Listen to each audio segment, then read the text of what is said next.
Hello बच्चों, let's read the question. So the question says, what are the different types of movements exhibited by the cells of human body?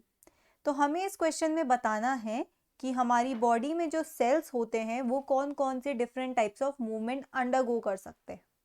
ठीक है, तो उसमें से सबसे पहला टाइप होता है हमारा amoeboid movement.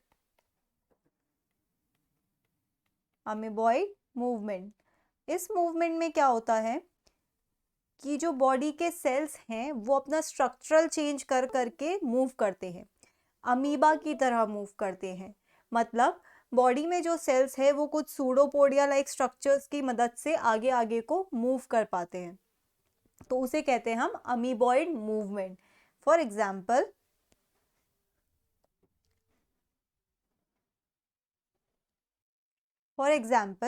Consider this as a cell.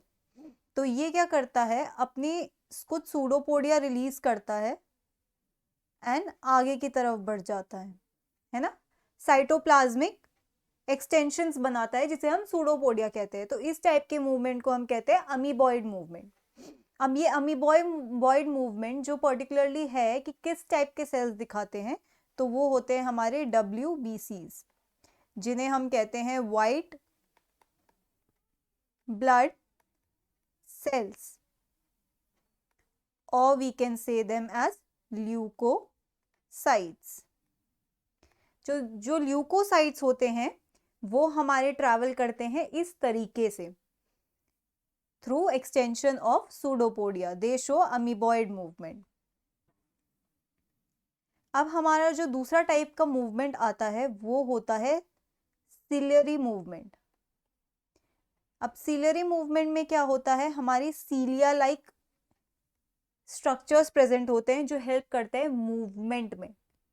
ठीक है, तो सीलियरी मूवमेंट में जो सीलिया है उनकी मदद से कोई सेल ट्रैवल करता है. अब ये एग्जाम्पल हमको मिलता है रिप्रोडक्टिव ट्रैक में फीमेल की. जब female egg, for example if this is a fallopian tube, तो यहाँ पे एक फिम्ब्रिय होता है स्ट्रक्चर्स और ये है ओवरी. तो ये जो फिम्ब्रिय हैं they help in movement of egg inside the fallopian tube. तो फेलोपियन ट्यूब के अंदर इस फिम्ब्री की मदद से जाते हैं. These fimbri are nothing but ciliary structures. Also, जो हमारा रेस्पिरेटरी ट्रैक होता है उसमें भी इस सीलिया प्रेजेंट होते हैं. इन सीलिया का काम होता है कि जो डस्ट पार्टिकल्स है उनको ट्रैप करके म्यूकस का मूवमेंट करा सके, so that there is no allergy और dust particles don't come inside the body. तो ये होते हैं सीलियरी मूवमेंट और ये कहाँ पे होते हैं, हमारे रिप्रोडक्टिव ट्रैक में एंड हमारे रेस्पिरेटरी ट्रैक में.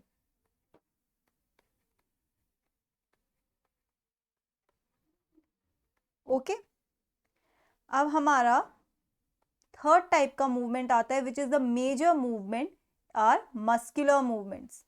मस्कुलर मूवमेंट कहाँ पे होता है, जहां पे हमारे मसल्स प्रेजेंट होती हैं. ठीक है, it is our major movement. Right, हमारे जो स्केलेटल मसल्स हैं वो कॉन्ट्रैक्ट करते हैं, इसको हम कहते हैं मस्कुलर मूवमेंट को. मस्कुलर मूवमेंट तो ये होता है हमारा throughout the body. Okay, and if I have to define each one of them, so हम अमीबॉइड मूवमेंट को बोल सकते हैं through extension of pseudopodia like structures. अगर सीलियरी मूवमेंट की बात करें तो beating of cilia, and muscular movement की बात करें तो contraction and relaxation. So these are the mechanisms by which cells of our body move. That's it for the question. I hope you understood it well. Best of luck.